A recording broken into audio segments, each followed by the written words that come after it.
कभी सोचा है कि जिंदगी के सबसे बड़े सबक कहाँ से मिलते हैं? कभी कभी उन जगहों से जहां हम उम्मीद भी नहीं करते, यहां तक कि उन लोगों से भी जिन्हें हम बुराई का प्रतीक मानकर चलते हैं। चलिए आज बात करते हैं इतिहास के एक ऐसे ही किरदार के अंतिम शब्दों की। तो सवाल यही उठता है कि हम रावण को कैसे याद रखें, एक अहंकारी, एक अभिमानी राजा के तौर पर, या फिर एक महाज्ञानी पंडित के तौर पर? यह सवाल आज भी उतना ही बड़ा है।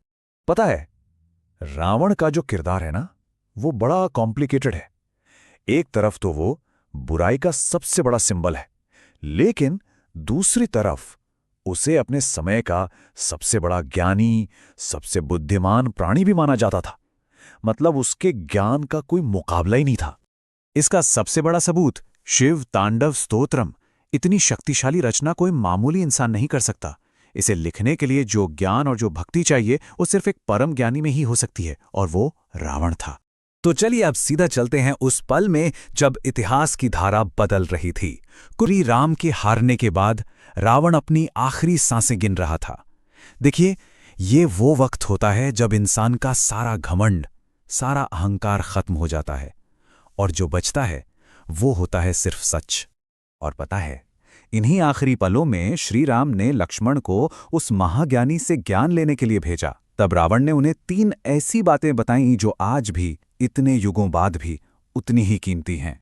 तो आखिर क्या थीं वो 3 बातें, वो 3 अमूल्य सीखें जो एक मरता हुआ राजा अपने सबसे बड़े दुश्मन के भाई को दे रहा था? आइए एक एक करके इन्हें समझते हैं।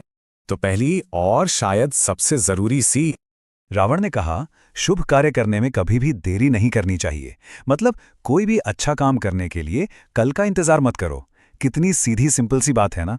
इसका सीधा सा मतलब यह है कि जैसे ही मन में कोई अच्छा ख्याल आए ना, उसे फौरन कर डालो, क्योंकि टाल मटोल करने से, प्रोक्रास्टिनेट करने से अच्छे मौके अक्सर हाथ से निकल ही जाते हैं। अब आते हैं दूसरी बात पर, और ये वो सीख है जो सीधे रावण के अपने तजुर्बे से, अपनी गलती से आई थी। रावण ने लक्ष्मण को सलाह दी कि अपने दुश्मन को, अपने कॉम्पिटिटर को कभी कम मत आको, उसे खुद से छोटा या कमजोर समझने की गलती भूलकर भी मत करना। और जानते हैं ये बात इतनी दमदार क्यों है? क्योंकि रावण ने खुद माना, यही मेरी सबसे बड़ी गलती थी। उसने श्री राम और उनकी वानर सेना को बहुत छोटा समझ लिया था, और इसी एक भूल ने उसका सब कुछ खत्म कर दिया।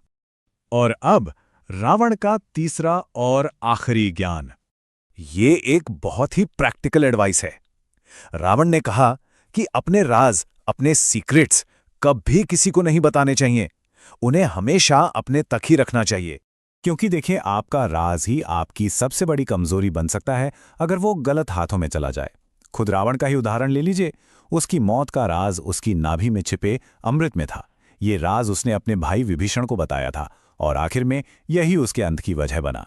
रावण की ये तीनों बातें हमें एक बहुत गहरे सवाल पर लाकर खड़ा कर देती है कि क्या ज्ञान का सोर्स ज्यादा जरूरी है या खुद ज्ञान?